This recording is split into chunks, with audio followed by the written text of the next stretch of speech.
So as we begin with the chapter 12, Bhagavad Gita, I'd like to start off with a short little mantra and invocation. Just invite all of you to take a deep breath, come into your body, get out of your head, let go all the stuff of the day, and allow yourself to relax. Just relax into your body. Taking a deep breath, and begin with the syllable Om. Om is pronounced when you chant it as a mantra, it is pronounced as A-U-Ma. Like that.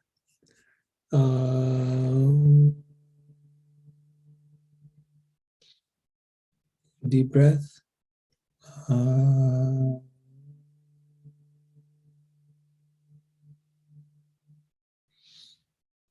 Om Namo Bhagavate Vasudevaya. Om Namo Bhagavate Vasudevaya.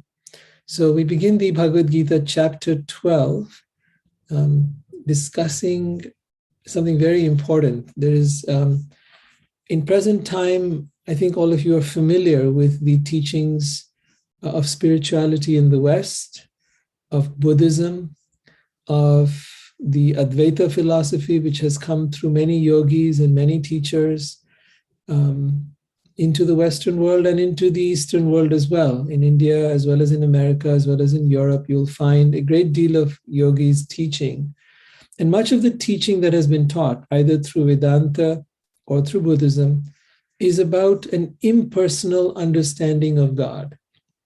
The idea that God is energy, and this energy or consciousness, as some call it, or others refer to it as the Brahman is the Sanskrit word for it, but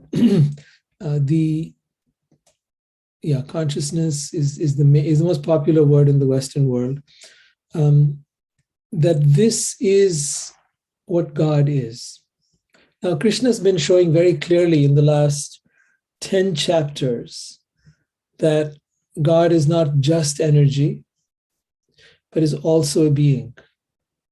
And so for someone who has read the Bhagavad Gita, I think it will become very clear that this definition of God as only being energy is limited. And I think those who think that God is only a being, that is also limited. I think the most unlimited version of what is God is presented in the Srimad Bhagavatam and also echoes in the Bhagavad Gita as well. The Srimad Bhagavat says, Brahmeti Paramatmeti Bhagavan iti Shabdate. That the supreme absolute truth, Param Satyam, as it is referred to in the first verse of the Srimad Bhagavat, Param Satyam, the supreme truth, the absolute truth, can be known in three aspects: Brahman, Paramatma, and Bhagavan. Brahmeti Paramatmeti Bhagavan iti Shabdate. By these words is the divine to be known. So Brahman is the energy of the universe. Paramatma is the presence of God within all of us. And Bhagavan is the being, the supreme being God. In this way, we begin to understand that God is the universe, is within us, and yet exists separately from it all. Now, Arjun, in this 12th chapter, after having challenged Krishna in the 11th chapter, having asked him, Krishna, you say you are the supreme Godhead. You say that you are the origin of all material and spiritual worlds. How do I know this to be true? I know you as my friend. We have been, since I was a child, I have known you. And we have met and played and done all kinds of things. How is it that you can be the supreme Godhead? So Krishna then shows him his Virat Roop, as it is called, the great form, the gigantic form, the universal form, in which he shows to Arjuna that this gigantic form that stretches from the earth to the sky, he transforms from the human-like form that he's in to this gigantic form. And he shows Arjuna within that form all the planets and all the universes. He shows him time, past, present, and future. He shows him the outcome of the battle that is about to begin. And Arjun, trembling at this vision, scared, suddenly he has lost his dear friend and is turned into this huge, gigantic thing. He says, okay, I get the point. Thank you so much. But please, could you come back as my dear friend Krishna? I would prefer to relate to you in that way. And so that actually explains to us something about why God exists as a being. You might say, well, why does that which is everything need to be a being? For one reason, one very simple reason, for us to relate to. It's very hard for us to relate to an energy. It's very hard for us to relate to the universe. It's very hard for us to relate to something impersonal, but it is very easy for us to relate to something personal. So why does God have a shape and a form? For us. God can take any shape, any form, but he chooses to choose a form that is supremely attractive. He's not shoving himself upon us, you've got to believe in me or I'm going to send you to hell, not like that. He makes himself supremely attractive so as to attract us to him. The word Krishna, in fact, is a description of God. It means the one who attracts. Akarshit is the original word in Sanskrit. And one who attracts everyone. How does he attract? By his beauty, by the sound of his flute, by his leela, his pastimes, by his philosophy, by everything about him. He's supremely attractive. One can sit back and one can say, oh, well, I don't believe this or I don't believe that. That's fine. You have every freedom to not believe anything. And no one, in fact, wants you to believe anything. But come to know Krishna, come to hear about him, come to listen with an open mind, and you will find yourself supremely attracted. It's just like when you want to fall in love with someone, you need to know something about that person. You hear about this wonderful person. And the more you get to hear about that person, the more you become attracted, the more you want to get to know them, the more you start to fall in love with them. And so it is with Krishna. And that is why he comes to this world. That is why he incarnates in this world, to show us his leela, his pastimes, what he does, people say, what does God do? Why should I go to be with God if he's going to be like an old man in the clouds sitting and playing, on a throne with angels playing harps? That doesn't sound very attractive to me. But on the other hand, consider another possibility.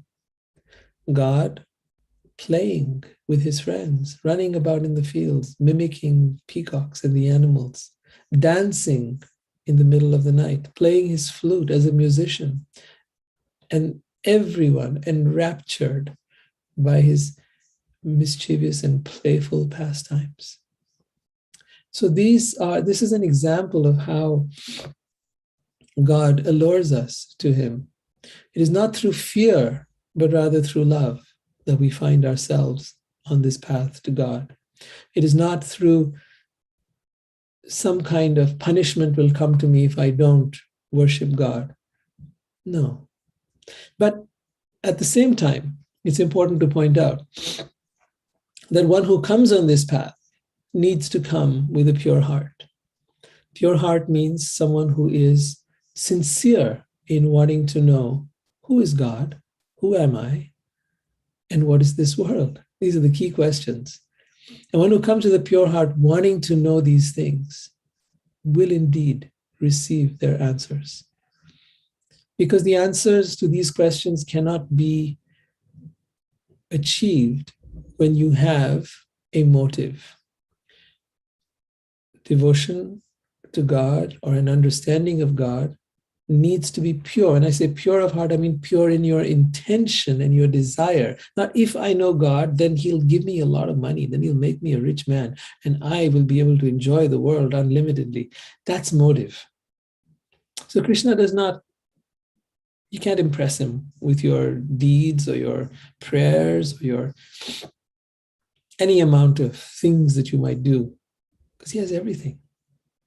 But if you want to know him for who he is, if you want to love him for who he is, whether he comes as a king on a throne or whether he comes as a little boy playing in the fields, if you want to know him for who he is, that touches his heart.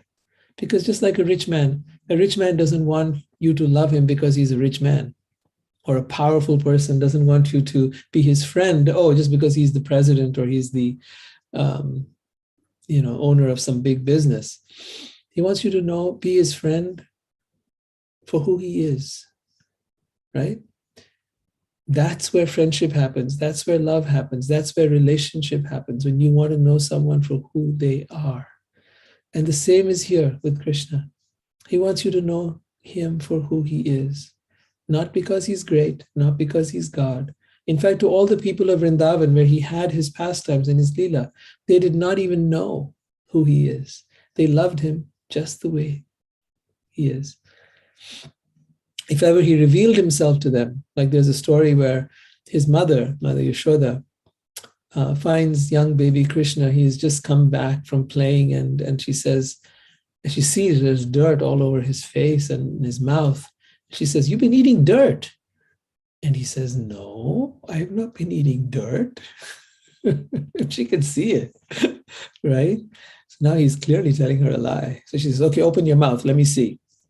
And as he opens his mouth, he shows her within his mouth all kinds of planets and universes in his mouth, like the entire. And she looks in there and she's almost about to faint, and then he shuts that off so she can't. And then he makes her forget it too. So while he'll give people that kind of a revelation, he never lets them remember it, because the idea is not for them to think of him as God, but rather to think of him as an ordinary mortal. So Arjun in the chapter 12 of the Bhagavad Gita has now come to a very crucial point. He's asking the question, which path is better? The path of devotion, love of God, as is talked of by Christ, as is talked of by Krishna, as is talked of by the Sufis all over the world. There have been people who have been lovers of God. Is that path better? Or is the path of the yogis who want to merge with the impersonal energy of God? Is that path better? And I wonder what you think. Does any of you have a particular preference that you would like to share at this time?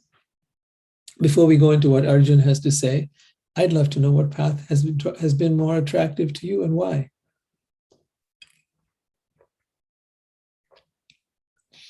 Those of you that are here in the audience,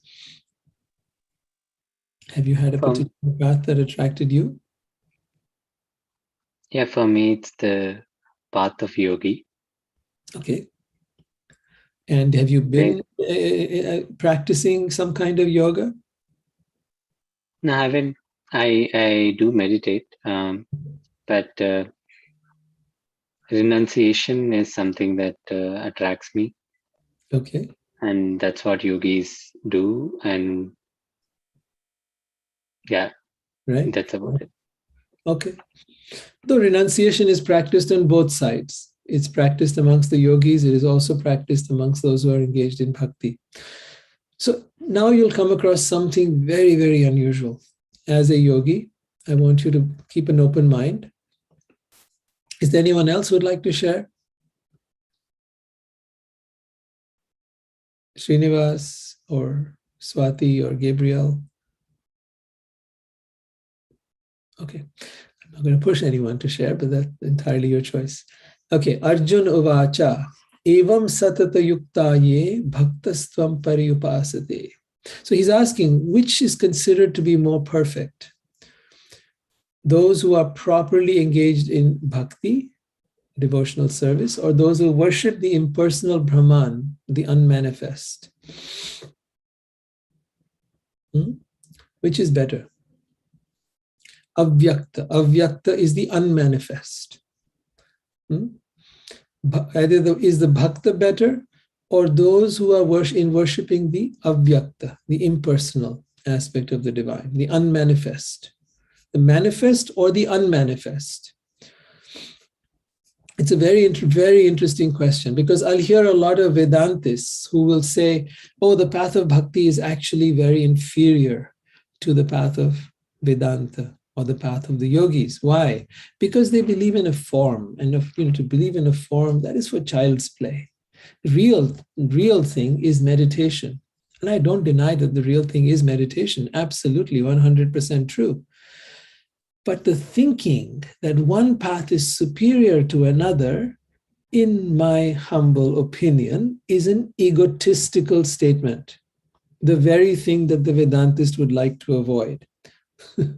I say that because the moment you think of one thing as better or worse, you're trying to create a superiority for yourself. That is basically the function of the ego. The ego wants to look at its path as better. Krishna, on the other hand, you will notice in the Bhagavad Gita, does not fall into this trap.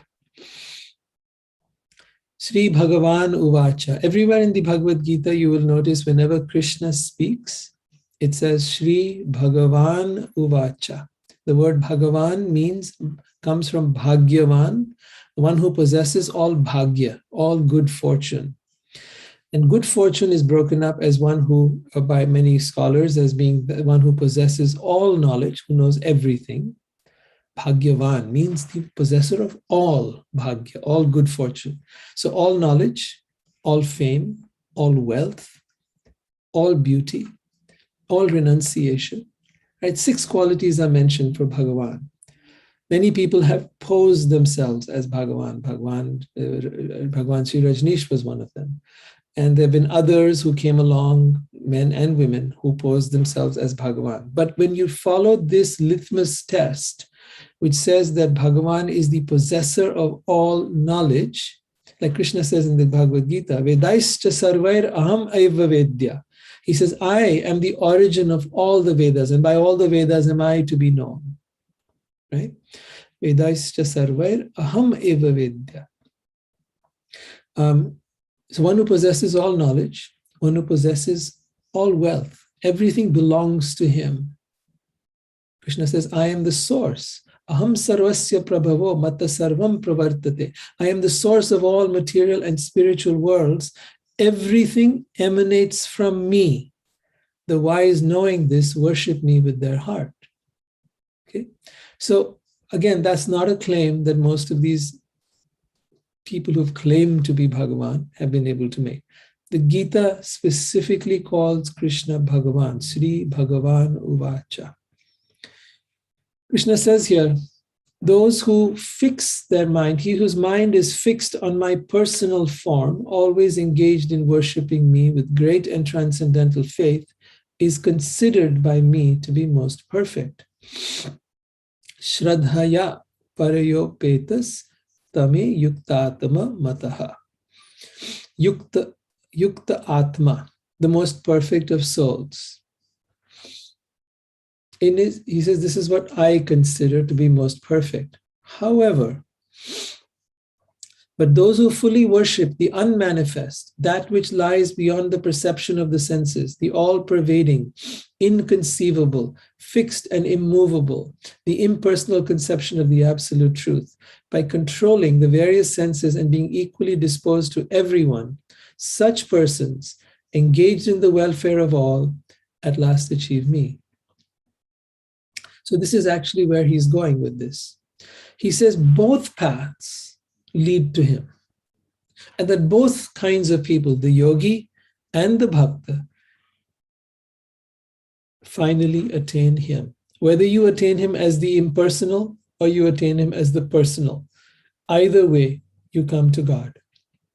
Some people argue that the nirakar, the formless aspect of God, nir-akar, that which has no akar, that which has no form, that which has no personality, is greater than sakar, that which has personality, the God that has personality.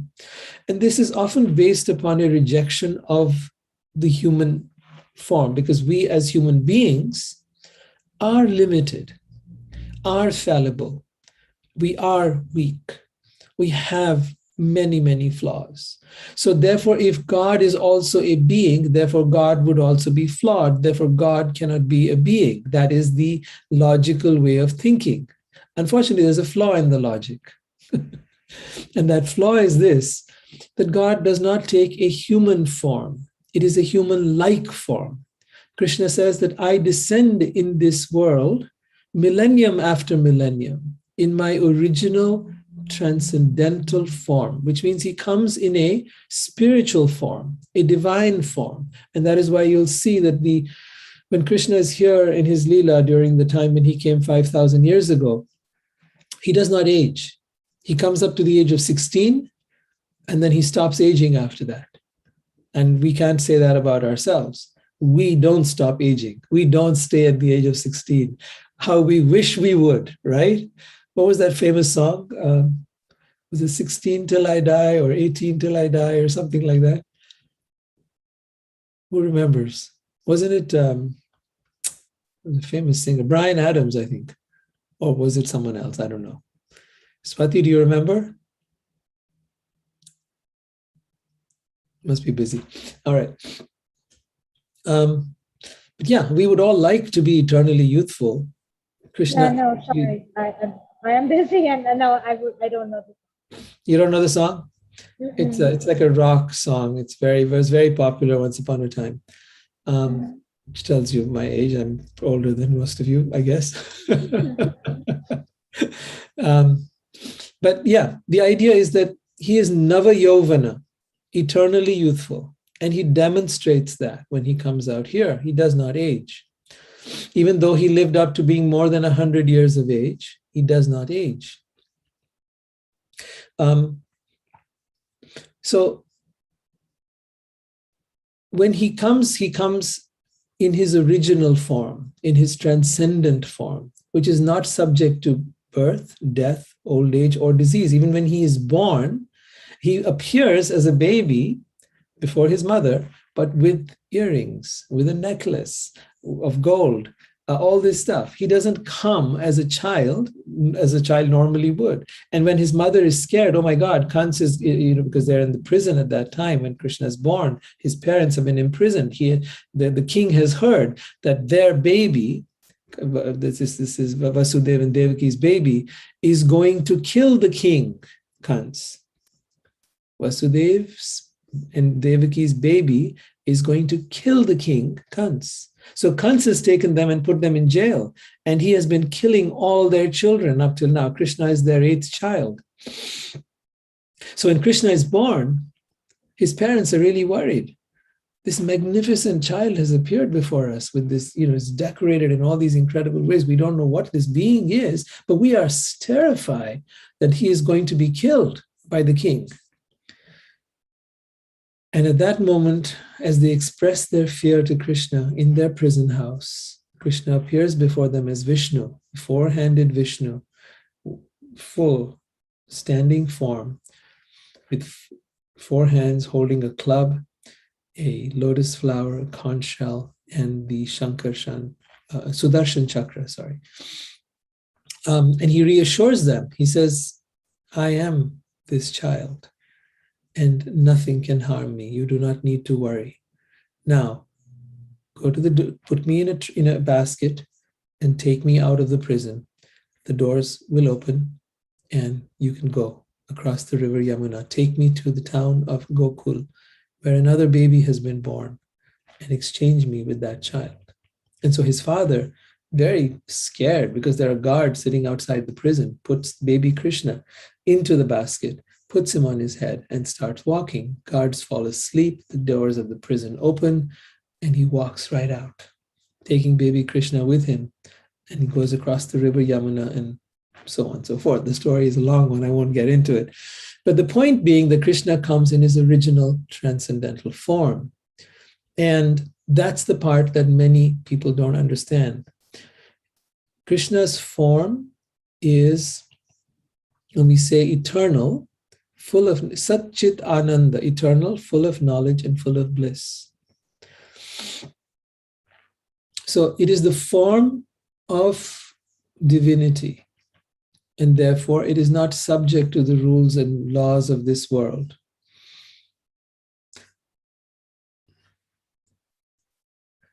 Now Krishna continues, Klesho dikataras tesham avyakta sakta chetasam avyakta hi gatir dukham dehavadabira vapyate. For one whose mind is attached to the unmanifest, impersonal feature of the Supreme, advancement is troublesome. To make progress in that discipline is always difficult for those who are embodied. Krishna is saying that the path of the yogi is full of a lot of challenges because you're really on your own. You've got to do the work. You've got to put in the tapasya. You have the austerities. You have to put in the sadhana. You have to, all the practices. You have to really devote yourself to the path. And there are many obstacles on that. Firstly, to be able to control your mind in that way is difficult. Secondly, to go into a state of complete trance within that, to raise your vibration to that level where you come to a place of samadhi, takes a lot of dedication and work. And there are many pitfalls along the way. Many yogis actually do attain very high states of spiritual growth. And then they attain what are called siddhis. Siddhis are mystical powers. And those mystical powers can often be very fascinating for all of us because there are 9 main siddhis that are talked about. There are probably many more, but there are 9 primary ones, among which are the ability to become heavier than the heaviest, to become lighter than the lightest, to become smaller than the smallest, bigger than the biggest, to obtain prapti as one of them, to obtain anything you want from anywhere, to travel anywhere, to become smaller than the smallest means to become invisible, right? So when you start to understand what these siddhis are, they are mystical powers. And when one has mystical powers, they are a great source of inflammation for the ego. The ego becomes very, oh my, I can do all kinds of things that others cannot do. Oh, somehow I am better than others. It is a trap. The yogi who manages to escape that trap, yes, is definitely on the way towards attainment of moksha and liberation from this world. There is another path. And although one may say, oh, this is easier, yes, it is easier. There's a reason why it's easier. Yetu sarvani karmani mai sannyasa matparaha ananyaiva yogena mam dhyayanta upasate. This is the path of upasana, the path of worship, the path of bhakti. Krishna says, one who worships me, giving up all his activities unto me. So there is a surrender here. There is a deep level of sarvani karmani, means all that you do, I do it for you, right? Everything I do for you. When you come to that bhav, that mood of doing everything you do for the pleasure of God, one who worships me, giving up all his activities unto me and being devoted unto me without deviation, engaged in bhakti or devotional service and always meditating upon me, who has fixed his mind upon me, O son of Pritha, for him I am the swift deliverer from the ocean of birth and death. So this world is known as an ocean of birth and death. This is a place of suffering. This is the place of sansar. And just as the Buddhists talk about getting out of the wheel of sansar, so as the Vedantists talk about the same thing. Krishna says here that he becomes the deliverer from the ocean of birth and death to one who has surrendered unto him. And he says the same thing at the end of the Bhagavad Gita as well, where he says that one who surrenders unto me, no, he says, Sarva dharman parityajya mamekam sharanam vraja aham tvam sarva papebhyo moksha ishyami ma shuchaha. He says, give up all your dharma, give up all your religion, give up all your duties, however you want to translate the word dharma. Sarva dharma parityaja means to renounce, to give up all your concepts of religion, all your concepts of duty. Mam ekam sharanam vraja. Mam means me, ekam only. There's a singularity here. Sharanam means to surrender. Mam ekam sharanam vraja. Aham tvam sarva papebhyo. Aham means I. Tvam, you. Sarva papebhyo, all of your sinful actions, all of your karma, I will free you from them. Moksha ishyami ma shuchaha, and I will give you moksha, or liberation from this world. So the same thing is being echoed over here in the 12th chapter, where Krishna says that for one who has devoted himself to me, I will, and who has fixed his mind upon me, Mrityu samsara sagara, this ocean of birth and death, right? I will free that person from this world. Now, yes, you can attain this freedom, this moksha from this world by yourself and by your practices. But you can also take the help of Krishna. If you ask me, I don't think the two paths are exclusive of each other. I don't think that the path of meditation and yoga and that of bhakti are two separate paths. I actually see them as intertwined. I see that yoga is very important for one's physical body, that meditation is extremely important for the mind, and bhakti is what brings us closer to God. When you bring in, you weave together both these paths, you find that your progress becomes a lot faster and more rapid, rather than seeing them as an either or discussion or equation or whatever you want to call it. You see them as a both and thing. I find that most people look at religion in the same way. They will think of my religion is better than your religion. And again, this is a very egocentric kind of way of looking at things. My country is better than your country. My dog is better than your dog. My house is better than your house. My car is better than your car. It's the same nonsense. The truth is, every path, whether the path of the yogi or the path of the bhakta, or the path of Christianity or the path of the Muslims or the path of Sufis, or whatever path you're looking at, there is wisdom there. Even the path of the atheist has wisdom there. It takes someone who is willing to look deeply enough to find that wisdom, to extract that wisdom, right? And to be able to use that in his or her life. Forget arguing with each other about whose path is better. Learn from each other instead and better yourself. To me, that makes more sense. That is what I've done in my life. I've learned from the psychologist, from the Buddhist, from the Sikh, from the Advaita followers, and from Bhakti. To me, the integration of all of them, and Sufism and so on, I find that the integration of all of that, it's almost as if God was talking to different people at different times, through different people at different times.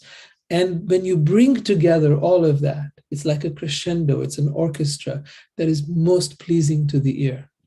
All of these work together, you can focus on one, by all means, do as you wish. But my experience is that when you bring them together, you have a kind of, I just wish I would see more people do that, frankly, because we, instead of fighting with each other, instead of arguing with each other, we would learn from each other. And we would support each other on our paths and help us each other grow. And that to me is a more constructive approach than arguing about who's better. But I see the same approach being used by Krishna over here. He basically tells Arjuna that, yes, I'm here to help you, but at the same time, he doesn't limit him. So he continues a little bit more on this path of explaining this path about bhakti, and then he comes about bringing it all together. Mai eva mana adhyatsa. So just fix your mind upon me, right? Mai buddhim niveshaya. Fix your intelligence upon me. Thus you will live in me always, without a doubt. Nivasyasi mai eva. You will live in me. You will live with me. You will live in me. Ata urdhvam na samshaya, and do not have any doubt. Just fix your mind upon me and engage all your intelligence in me. Thus you will live in me without a doubt. O dear Arjun, winner of wealth, if you cannot fix your mind upon me without deviation, then follow the regulated principles of bhakti-yoga. In this way, you will develop a desire to attain to me. If you cannot practice the regulations of bhakti-yoga, then try to work for me, karma-yoga, because by working for me, you will come to the perfect stage. And these are things Krishna has been talking about, karma-yoga and the yogic practices and all of that. However, you are unable to work in this consciousness, then try to act giving all of your results of your work and try to be self-situated. If you cannot take to this practice, then engage yourself in the cultivation of knowledge or jnana yoga. Better than knowledge, however, is meditation, and better than meditation is renunciation of the fruits of action. For by such renunciation, one can attain peace of mind. So notice here that Krishna, through the entire Bhagavad Gita, talked about different paths along the yogic journey. From the path of the yogi and the meditation practices, which he describes in the 6th chapter, to the practice of karma yoga, where he, in the 3rd chapter, Krishna has been describing different paths. Now he says, it doesn't matter. Whichever path you can follow, follow that. Eventually, all paths will lead to me. It is said in examples that all rivers ultimately lead to the ocean. And just as that is true, all paths ultimately lead to God. You may say, well, wait a minute. How can that be true? How can a murderer's path lead to God? How can an atheist's path lead to God? How can someone who is not even remotely interested finally lead to God? Forget even like he's actually talking about actual paths, which he's describing, but I'm going so far as to say all paths, whatever path you're on, whatever journey you're on, whatever life experience you're having, ultimately you will come to God in this lifetime or any other. At some point on the journey of life, the journey of life is not a short one. It can be millions of years. On this journey of life, somewhere along the road, you will begin to ask the questions. Who am I? Why am I here? What the heck is going on? Why am I suffering? What is this all about? Somewhere you will begin to ask these questions. And if you are fortunate, you will come across a teaching like the Bhagavad Gita, which shows you how to actually free yourself from your mind, from your ego, and how to find God. It's a very powerful process, and a process that is never lost. Krishna says in the Gita that one who embarks on this journey, one who actually, there is the journey where you're randomly wandering around in the world and doing whatever you're doing, right? Lost, struggling, trying to survive, maybe being successful in the eyes of the world even, but still lost. Lost because you haven't found who you are. You're thinking you will find your happiness through wealth, through fame, through power, through whatever means. But even in that, there's an emptiness, a deep emptiness. And that emptiness, nothing can fill. Nothing in the world is able to fill that. So you keep wandering, and one day you come across at some stage on your journey, you come across the futility of human existence. And you begin to ask, what is the point of it all? On that point, your journey changes. And when you come on this path, the spiritual path, you begin to inquire about the things we're talking about. It is there, Krishna says, whatever you attain on this path will never be lost. And whatever one has attained on the spiritual path will never be lost. Ever. This is your eternal wealth. I've often been told, what are you doing, Rohit? Why are you on this path? You're wasting your time. You should have gone out and made millions of dollars. You should have gone out and been a big success. You could have done so much with your life, I've been told. And the truth is, I did make millions of dollars, but it was not through money. It was by acquiring the greatest wealth of all. This is the wealth. The wealth is the spirituality. There's a beautiful song which goes, Hamaro dhan Radha Shri Radha Shri Radha. Right? My greatest wealth is my beloved, my God. That is my wealth. Prana dhan Radha Shri Radha Shri Radha. You are the wealth of my soul. That wealth is eternal. Christ said the same thing. He said, store not your treasures here on earth where thieves may steal them, but in heaven, where they can, where rats may not get to them and destroy them. Rats or whatever. Some. I don't remember the exact quote, but it is more or less to this effect. The point being that the eternal wealth is your spiritual growth, and that will never be lost.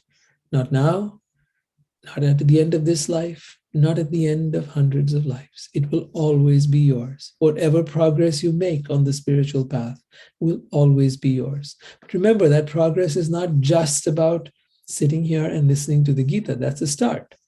But then begins the process of acting on it, living it. That is through meditation, through living the teachings that are in here, by practicing them. So when you come in here, when you've been practicing, you will have questions. You will have struggled with many issues that we talk about here. Please ask questions so that you may learn further. And that way you will improve. You will get more and more and more clear on this path. Is there any questions? If you'd like to ask anything, I would love to open it up and hear from you.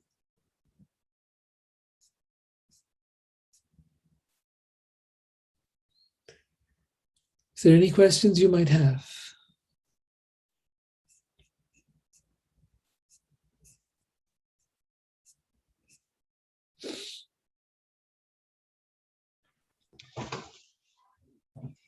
This kind of like tuning in God or in spirituality always bother me, this idea, because sometimes you are not conscious that in your surroundings. It's like I feel. What do you mean by not conscious of your surroundings? Explain that. I'm trying to make an example. Like I feel I am in contact. I'm very in a spiritual tune, but I didn't watch that there's a dog that is gonna bite me, and then the dog bite me, and but I was totally in tune with everything, but I didn't see that there was a danger there. Oh, okay. You're giving this actually happened to you. You had a dog that bit you, and you did not. That happened to me last week. I was biking in my, and then I was like, oh, this is the greatest of the great. And then one dog, oh, I should be watching the dog instead of being. Of course. And then what was your reaction? I get scared.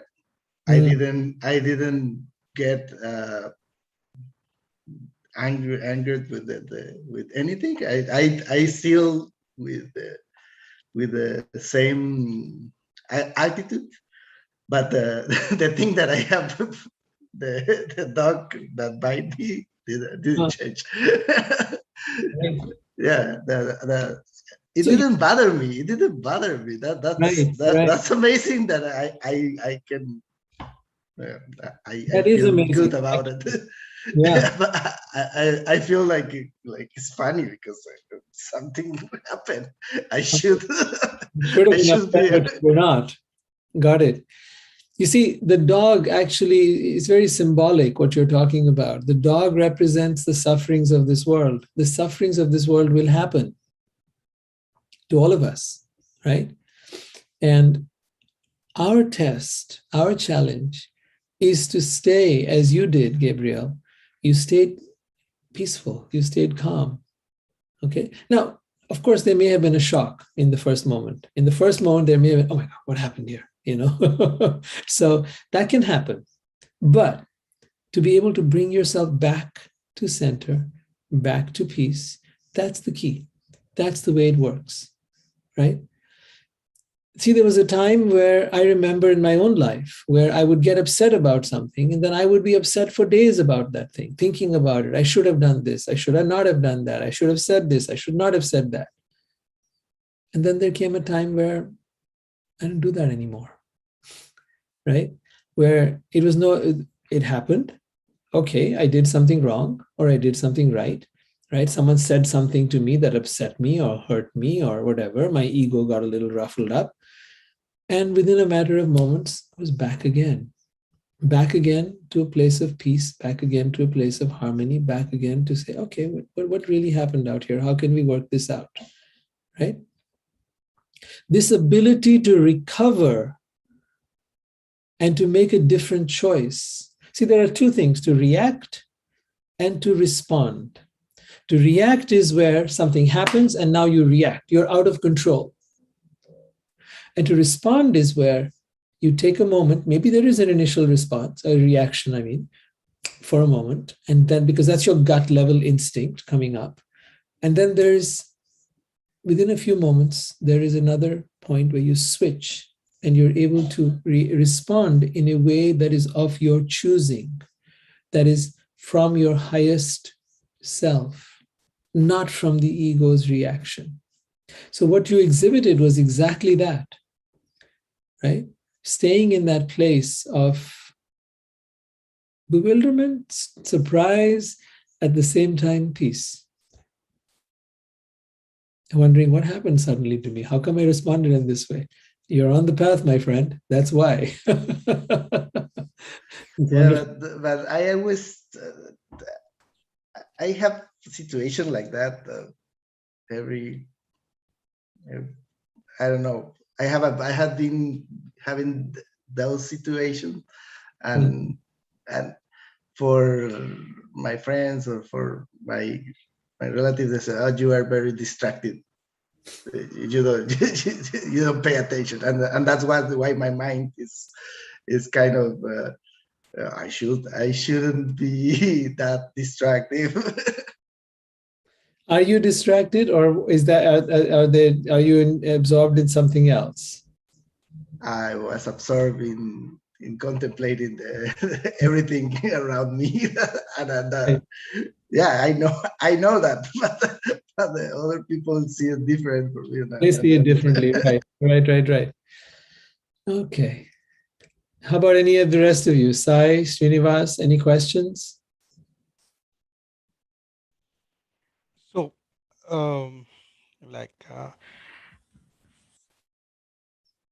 so today, we were in the meeting. I lost my coolness and I shouted at my manager and colleagues. And later, even though I felt good, my stress got reduced, but I felt very bad. And now I'm feeling very bad about it. Mm. So, Srinivas, feeling bad or good, either way, see, actually what happens is the more you feel bad about it, the more you will repeat it. I don't mean to shock you, but your feeling bad about it is going to keep you in the loop of repeating it. Okay. The answer is not in feeling bad or feeling good. The answer is in trying a different approach altogether. I would strongly recommend a meditation practice in the morning, even if it's for 10-15 minutes a day. The practice of deep breathing will especially help you. The practice of a mantra will definitely help you. Like, for example, we were doing Om in the beginning a little bit, or any other mantra, Hare Krishna mantra, I recommend as well. But anyways, the practice of a mantra and the practice of deep breathing and the chanting of Om will definitely help you quiet your mind. There are a number of other things that can be done, and we can talk about that as well. But the more you have got a control over your mind, instead of your mind having a control over you, the more you will respond differently in these circumstances. I'm not saying you will never be upset. I get upset. It's not that I won't get upset. I'll get upset. But I can choose to rein it in. Okay? I can choose to pull it in and reevaluate and then redecide on a different course of action, on a different response to the situation. It's come with practice. It didn't come overnight. It's not because I'm something special. I struggled with meditation for years. I struggled with anger for years, right? But because I was determined to do this, and I know that if you are also determined, this can be done. You have to come to a place where you're able to watch your mind and watch your thoughts. So Sai talked about being into meditation, right, Sai? Yeah, that's correct. Right. And in meditation, you learn to watch your thoughts. And this is a great learning I've had from the practice of meditation, to be able to watch your thoughts. And the more you practice doing that, the more you have distanced yourself from your thoughts, your emotions, your reactions. And now you're able to control them. But if you haven't been practicing on a day-to-day basis to observe your thoughts and to watch them, then what will happen is you are enmeshed with your thoughts. You are one with them, right? So when your mind goes all angry, you go all angry. You have no choice in the matter. It carries you. The mind carries you with it. But when you have distanced yourself from your mind and learn to watch your thoughts, you will redirect your mind. That is the difference. So, make any sense? Okay. Speaking about myself, is that correct, or I've been facing some issues, so I speak out, and of course, I got out of control. Like I was little like I became out of control, and actually there was an issue, and then I tried to explain, and that went out of control. Yeah. But I was able to express myself. But so expressing myself, is that wrong, or the way I express is wrong? Is the way. Expressing is very important, right? Okay. But the way of expressing matters, because that will make all the difference whether people will hear you or not, whether people will be able to respect what you have to say or not. That will make all the difference. Okay. You follow? Yeah.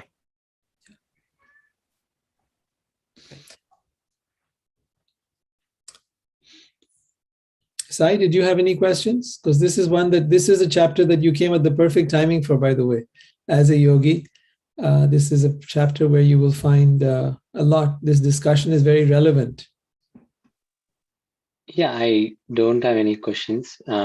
I read Bhagavad Gita myself and wanted to get more perspectives. So I attended this. And as you said, I mean, observing your mind constantly makes you disconnect yourself from the mind and from your thoughts. That's something that I have been following for at least past 1 year. Yeah. And it sometimes is very frustrating because, instinctively you tend to attach with your thoughts and do something. And but it's a slow process. But I think if one is patient, we can see the benefits. Absolutely right. It is a slow process because you are unlearning something you have been doing all your life. It is not a slow process because it is actually difficult. What is difficult is unlearning something. I heard of a music teacher. He used to teach piano in Europe. And for someone who knew no music, he charged a certain fee. Let's say he charged $100. But for someone who knew music, he would charge double. I have to make you unlearn everything you have learned. It's so much greater hard work for me because you already got bad habits. So we have bad habits. No one trained us. In the ancient system in India, children were sent at the age of 5 to a gurukul, where they studied under the guru and they learned how to meditate, among other things, how to live a simple life. Even if you were the child of a king, if you're a prince or whatever, you learn to live in the forest, sleep on the floor. You learn to live a simple life, have cold showers in the river, not showers, baths in the river. You learn to work with the land, you learn to plant things, and you learned how to live a simple life. You were trained from a very young age in how to meditate. But you and I and all of us here, we didn't have such training. So we have picked up bad habits along the way, and we're going to have to unlearn those bad habits. So as a result of which, you need to be very patient and kind with yourself. You're going to find yourself failing many times, and that's okay. Please fail. Much great success comes from failure. You must fail greatly to succeed greatly. So don't be scared of failing. I remember I failed for many years at meditation, couldn't get my mind to stop, would race worse than ever whenever I tried to meditate. And so I gave up. Then suddenly one day it just happened out of the blue. I was driving down the road and my thoughts stopped. And like, wow, this is interesting. It can happen like without any effort. Maybe I've been trying too hard. So my takeaway from that experience was that it's not about trying too hard. It's not about, getting it right. It's not like we think, okay? The mind thinks that if it's something worthwhile getting, it's going to be a lot of work. It's going to be hard work.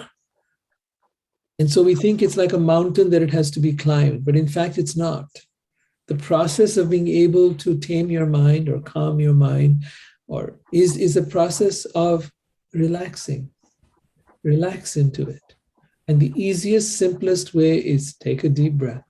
That's the first step. It's the first step. And it will always be the first step. It will be the most important step. Take a deep breath.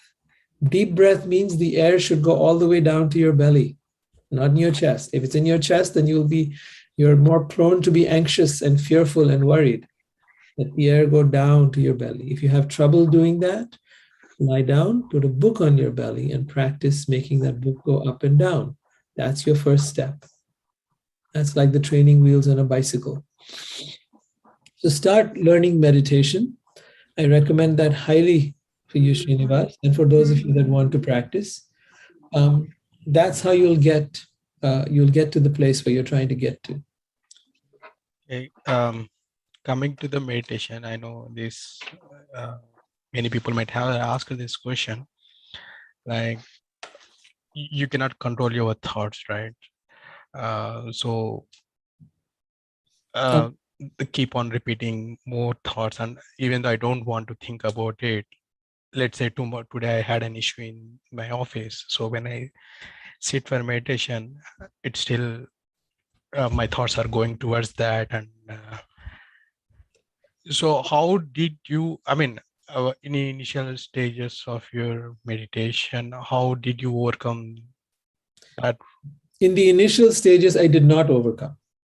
I failed. I failed many times. So I'm asking you to become aware of this. When you make a statement like, you cannot overcome your thought, that is not true. You can. But there is a muscle you have to develop. It is like when you go to a gym, if somebody asks you to lift it, let's say a 50-pound or a 100-pound or a 200-pound weight, you're not going to be able to do it, especially if you have not practiced. If you're already a seasoned, weightlifting champion, sure. But if you are not, it will take you many months, many years to build up that capacity, right? So it is a muscle that has to be developed in here as well. And that muscle is developed not by hard work. It's not like lifting weights. It's a very different kind of muscle that you have to develop. It's a muscle of stepping back and watching your mind and your thoughts. That's the muscle. It's a very different kind of ability. It's a different kind of skill that you develop, right? Just like riding a bicycle is a different kind of skill than lifting a weight is a different kind of skill, and using a computer is a different kind of skill. Similarly, the skill of being able to watch your mind and your thoughts is a different kind of skill, and it can be cultivated over time. Okay? But it's not just about being able to observe your thoughts. That's just one of the things. There's many other aspects to a spiritual life. So one should know that there are many, many dimensions to it. There are many practices involved. It is a lifetime dedication. If you are truly sincere, come regularly. Our time is up for today, but come regularly and we'll talk further and further as to what the practices are and how you can learn and how you can improve yourself. All right. You've given me your email. Sai, if you would like to also attend again, do leave me your email. Do send me a direct message right now on the chat, and I'll put you on our main mailing list so that you get informed about our upcoming events as they arise. Sure. Guys, thank you so much for being here. Gabriel, Thank you, Rohit. Swati, you've been such an incredible support. I look forward to seeing you guys again next Tuesday. For those of you that are interested in the next meetup that is starting in about 5 minutes, we have another meetup that happens on this channel, this right here on Zoom, and that is called Loving Soulfully. It's about relationships. It is not live streamed. It's very personal, and there we discuss everything that has to do with relationship issues. So if you're interested, stay on. If not, I'll see you next week. Take care and good night. Thank you, Rohit. See you. Bye.